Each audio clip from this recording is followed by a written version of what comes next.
So hi everyone, I'm Ritika Singh, CEO and founder of Content Factory. That's my bread and butter. And I think somewhere along the way, I've probably forgotten that that's what I do for a living because the team is fantastic and they take care of everything. I'm also currently the chairperson for CIIW and Chandigarh Tri-City chapter.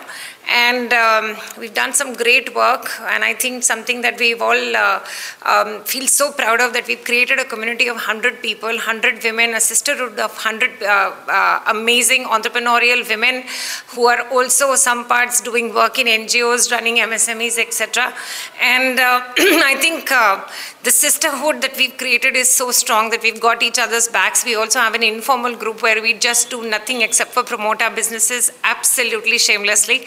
And I think that has worked a lot for all of us. We've started a HelpNet initiative where we meet once a month. It's a little bit of an informally structured thing, but it's also not a kitty party for venting grounds in terms of meri saas ne ye kar diya. So we like to deal with real world problems. For example, things that most women go through but don't get a safe space to talk about these things. For example, things like mom's guilt or imposter syndrome. I think we all go through it at some stage, but we rarely talk about it in a community. So I think this is one thing we've achieved, and we're going to be holding our 10th edition now next month, and absolutely very proud of what we've done here. I'm also currently the treasurer for TiE Chandigarh. It's the world's largest organization in the world for and by entrepreneurs, and the Chandigarh chapter is almost 23 years old. I'm also part of their TiE Women Global Board and represent 64 chapters across the world.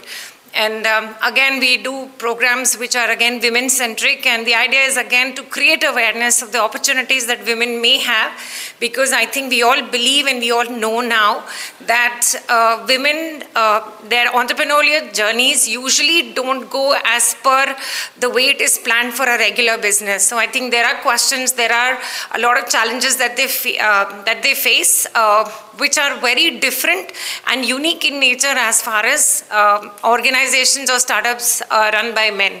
So this is what I do for a living. I'm also on the board of Dasan Brown Experiential Learning School. It is one of India's finest schools that I'm a part of, and very proud to be associated. And also just recently joined as an advisory board member for ISEC Chandigarh. So that's what I do, and I think I still have miles to go before I sleep. So thank you so much.